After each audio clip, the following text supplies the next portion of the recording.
August 25, 1944. Supply Depot, St. Lo, France. The logistics officer stared at the impossibility scrawled across his requisition sheet. General George Patton's Third Army required 400,000 gallons of fuel daily. They were 800 miles from the nearest port.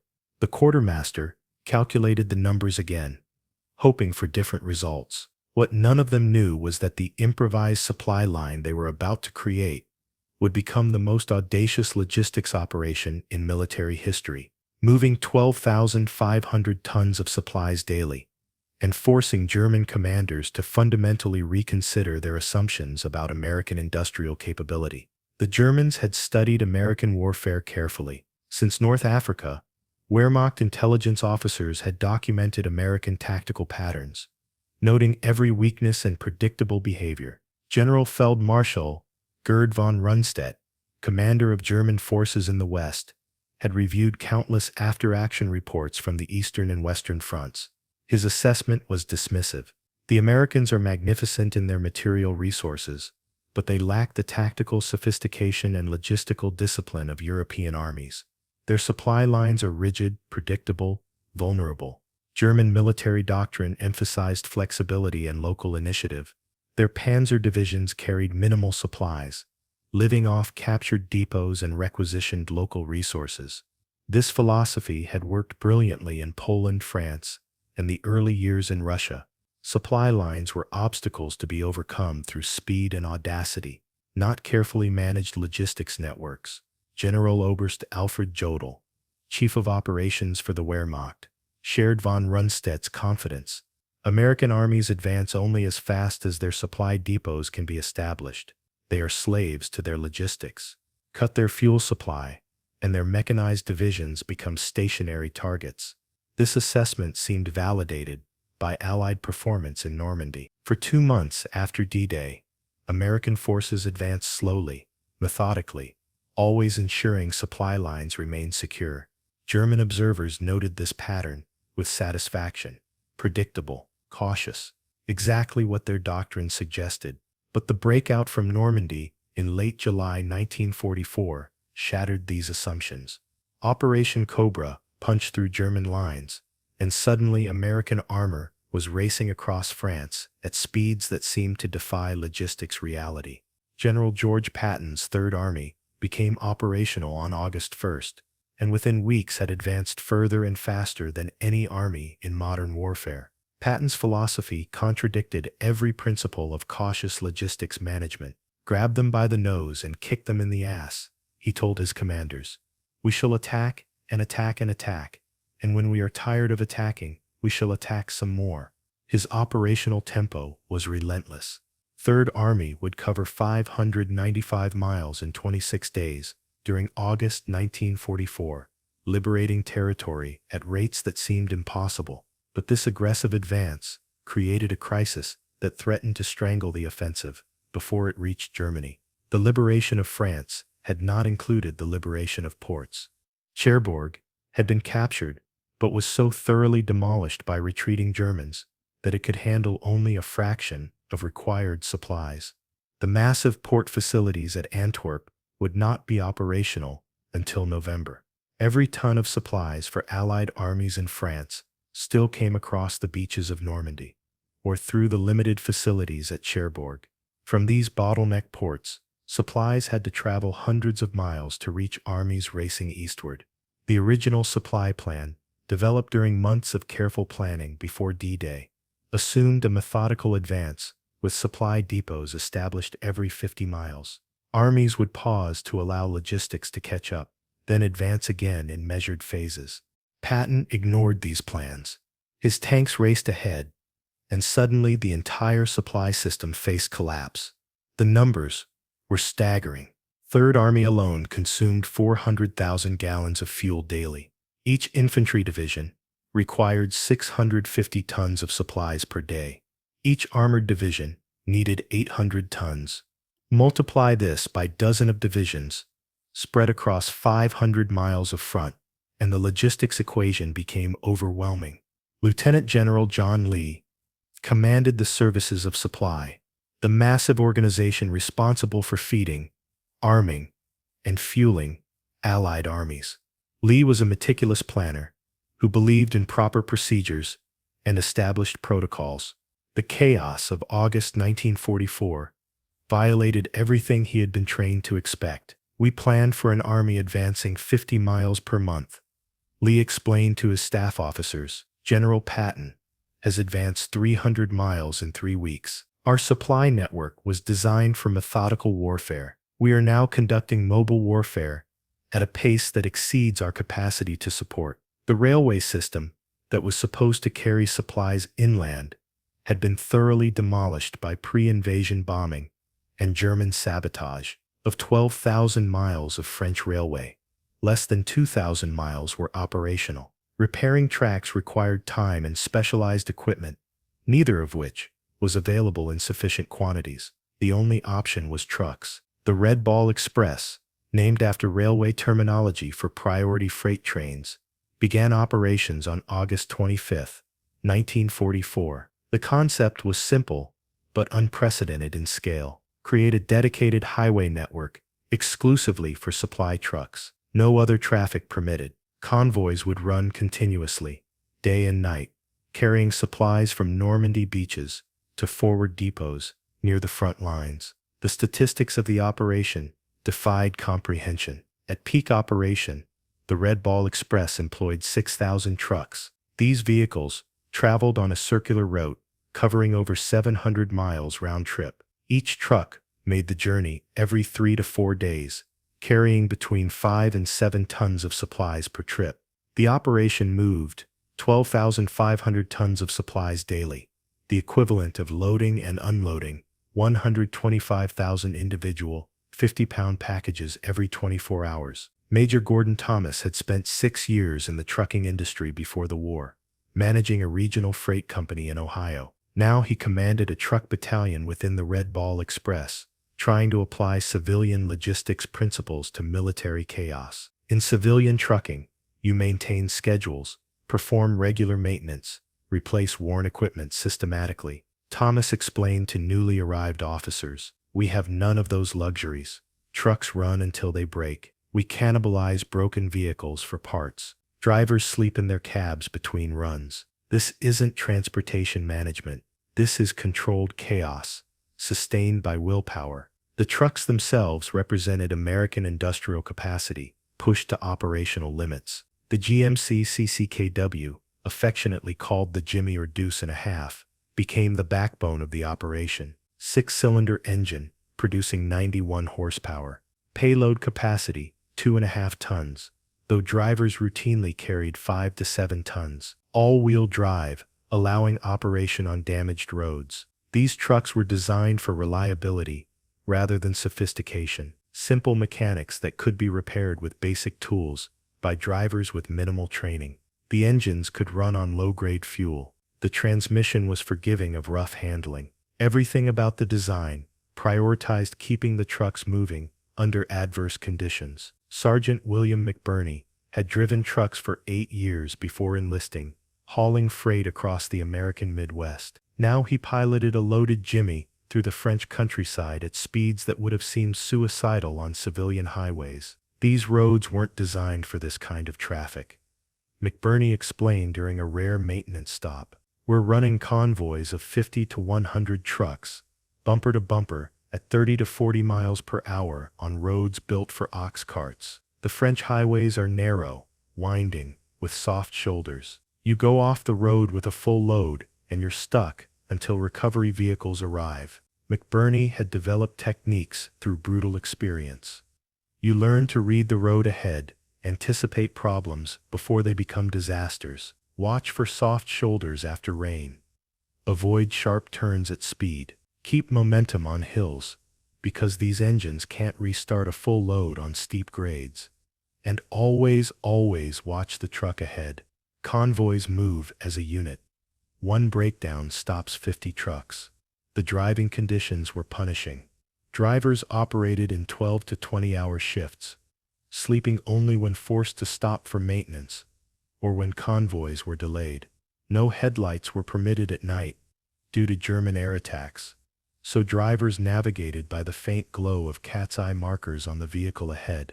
Roads were often under repair, creating detours through farm fields and forest paths, never intended for heavy vehicles. Accidents were inevitable and frequent. Trucks went off roads, overturned, collided. Drivers fell asleep at the wheel after 36 hours of continuous operation. Equipment failed under stress that exceeded design specifications. Tires, designed to last 15,000 miles in civilian use, wore out after 5,000 miles on military roads, carrying double their rated loads. The Red Ball Express consumed tires faster than factories could produce replacements. Each truck required 6 tires. 6,000 trucks meant 36,000 tires in service, with replacement needed every 5,000 miles, and trucks covering 700 miles per round trip. The operation required over 5,000 new tires weekly, just to maintain the fleet.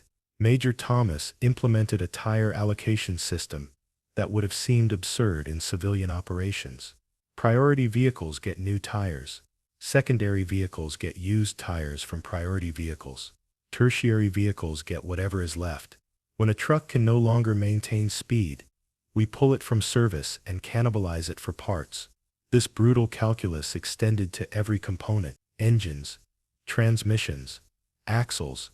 Anything mechanical was harvested from disabled vehicles to keep others running.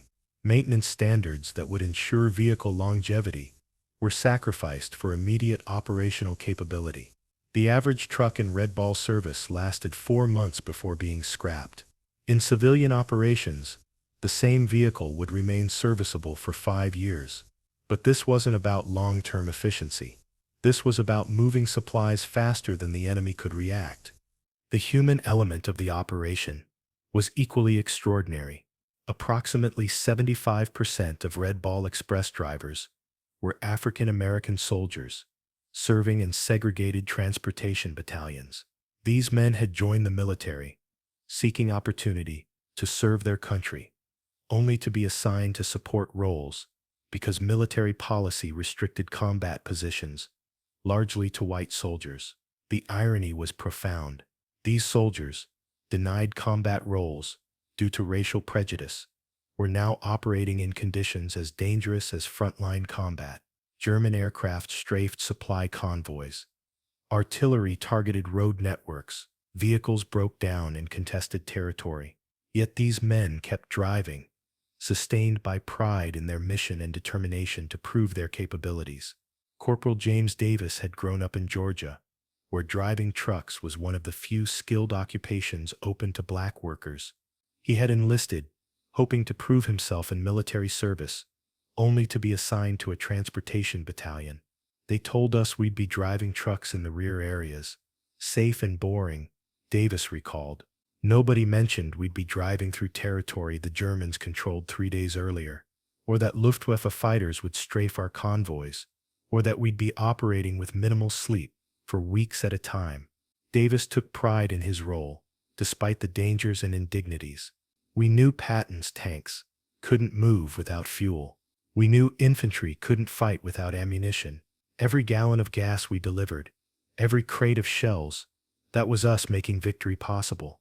They wouldn't let us fight with rifles, so we fought with steering wheels. The racial dynamics of the Red Ball Express reflected the broader contradictions of American society in 1944. Black soldiers performed the same dangerous work as white soldiers, under the same harsh conditions, with the same dedication, yet they remained segregated, commanded largely by white officers, and denied recognition equal to their contributions. Some white officers understood the injustice. Major Thomas, commanding a mixed battalion, wrote in his diary, "These men perform miracles daily. They drive through exhaustion, mechanical failure, and enemy action without complaint. They deserve recognition as combat soldiers, for their service is as dangerous and vital as any infantry battalion. Instead, they are treated as laborers. History will judge us harshly for this." The operational tempo of the Red Ball Express exceeded anything seen in previous warfare. As convoys departed every 5 minutes during peak periods. Trucks traveled bumper to bumper at speeds. Rest stops were measured in minutes, not hours. Drivers learned to sleep in brief intervals between driving shifts, snatching rest whenever convoys paused for mechanical repairs or traffic congestion. The physical toll was severe. Drivers developed chronic back pain from constant vibration, hands cramped from gripping steering wheels for 20-hour shifts. Exhaustion caused hallucinations. Men reported seeing phantom obstacles, hearing non-existent sounds, experiencing moments of confusion about location and direction. Medical officers documented the strain. These men are operating beyond normal human endurance limits. One report noted, sleep deprivation combined with physical stress and constant danger creates conditions comparable to sustained combat, yet they continue because they understand the stakes. The stakes were indeed extraordinary. By early September 1944, Patton's Third Army had reached the Moselle River, within striking distance of Germany itself. The entire German defensive structure in France had collapsed. Wehrmacht units retreated in disorder, abandoning equipment, suffering from supply shortages and command confusion. For a brief moment, it appeared possible that Allied forces might reach the Rhine River and penetrate into Germany before winter, potentially ending the war months earlier than anticipated. But then the supply crisis reached critical levels. On September 2nd, Third Army received only 32,000 gallons of fuel, less than 10% of daily requirements. Patton's tanks literally ran out of gas within sight of the German border. In his diary, Patton wrote with characteristic fury, "We have at this time the greatest chance to win the war ever presented. Due to the inadequacy of the supply system, we are not exploiting it. If the war in the West is not won before winter, it will be the fault of the supply system." German commanders, observing the sudden American halt, initially suspected a trap. General Feldmarschall Walter Model, commanding German forces facing Patton, could not believe American forces would stop when victory seemed within reach. His intelligence officers investigated frantically, seeking the hidden American strategy. The truth gradually emerged through captured documents and prisoner interrogations. The Americans had not stopped due to strategic calculation. They had stopped because they lacked fuel. German officers, trained in the flexible supply doctrines of mobile warfare, found this almost incomprehensible. Model wrote in his assessment, "The American advance has been halted not by our resistance, but by their own logistics failure.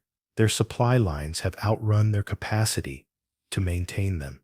This reveals a fundamental weakness in American operational planning. They cannot sustain the tempo of mechanized warfare without massive logistical infrastructure."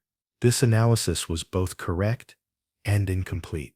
Model recognized the supply crisis, but missed the significance of what the Red Ball Express had already accomplished. American forces had advanced 500 miles in 4 weeks, while sustaining armies of unprecedented size. The logistics system had not failed. It had performed far beyond its design parameters. The pause at the German border was not evidence of weakness, but proof that even American industrial capacity had limits when pushed to extremes.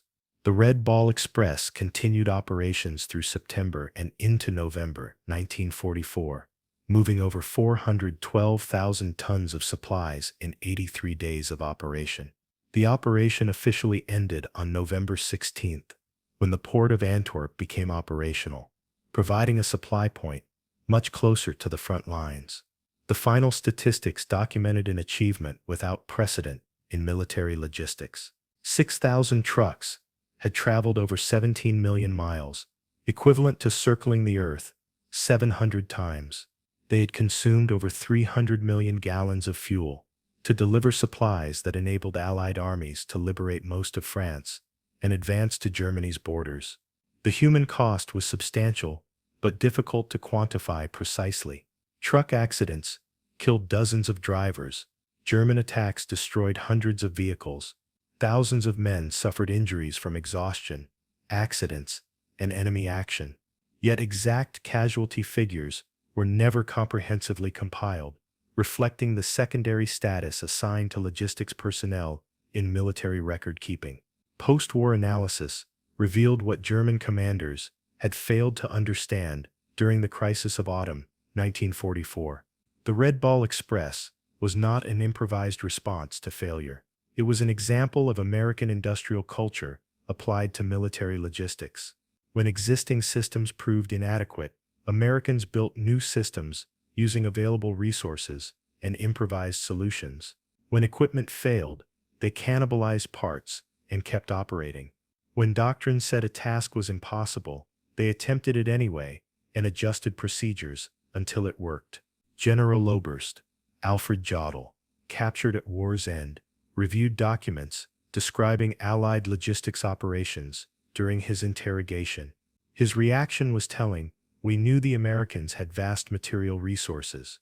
What we failed to appreciate was their willingness to expend those resources inefficiently but effectively.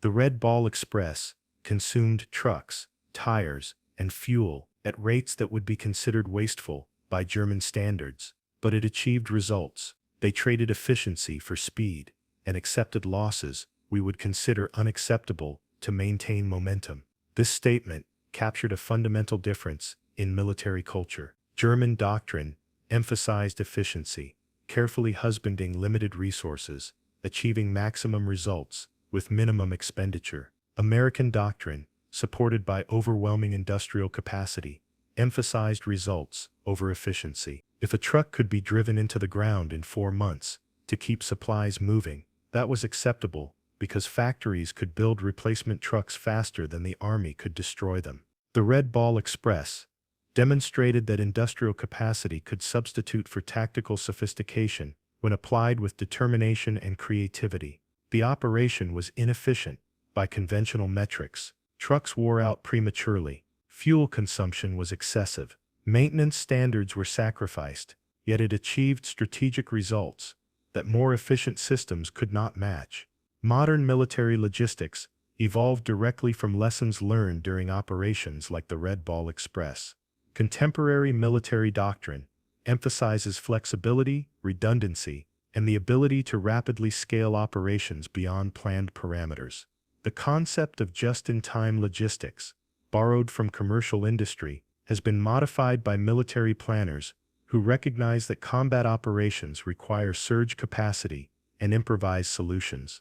The interstate highway system in the United States was explicitly designed with military logistics in mind, reflecting lessons from European operations where inadequate roads limited supply throughput. Wide lanes, gentle curves, and strong bridges capable of handling heavy trucks were specifications driven partly by military requirements derived from Red Ball Express experience.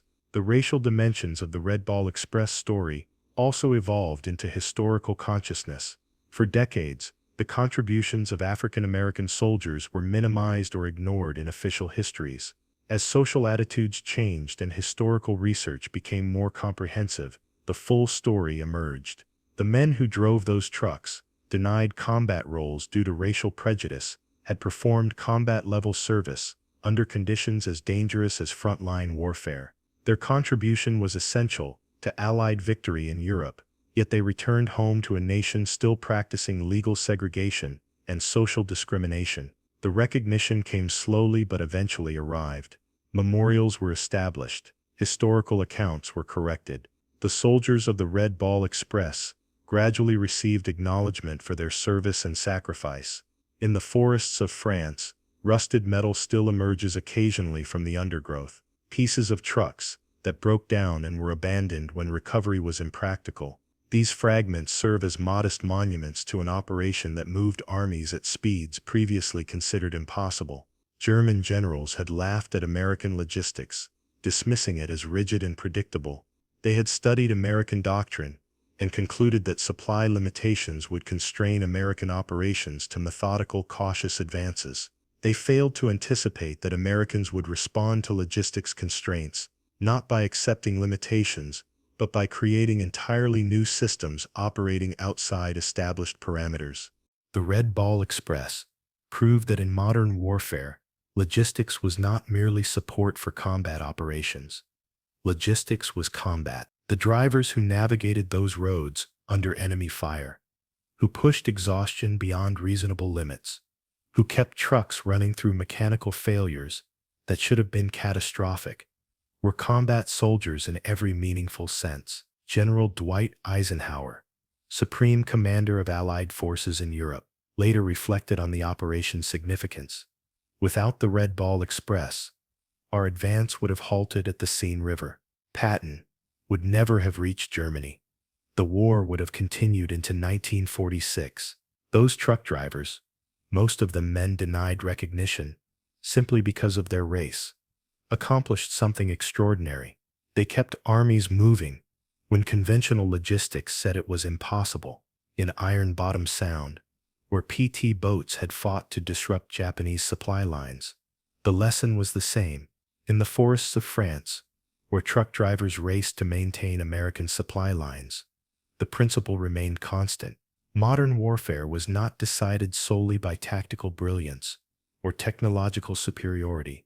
It was decided by industrial capacity, logistical innovation, and the determination of individuals who refused to accept that a task was impossible simply because it had never been done before.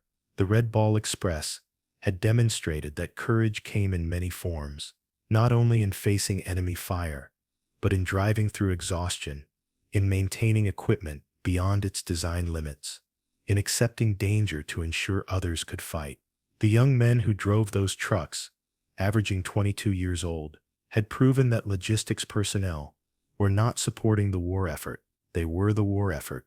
In the final accounting, the Red Ball Express moved 412,000 tons of supplies across 17 million miles in 83 days. These numbers represented more than logistical achievement. They represented industrial power, translated into operational capability, racial barriers challenged through demonstrated competence, and conventional wisdom shattered through innovation and determination. German generals had laughed at American logistics, confident that their mobile warfare doctrine and tactical flexibility would overcome American material advantages.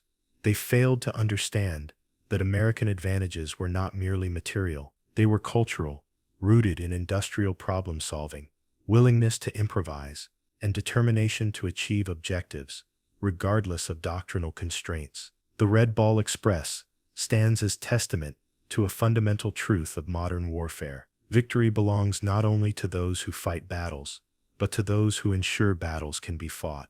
The supply line is as vital as the front line. The truck driver is as essential as the tank commander. And courage manifests not only in facing enemy fire, but in accepting danger, exhaustion, and sacrifice to ensure others can continue fighting.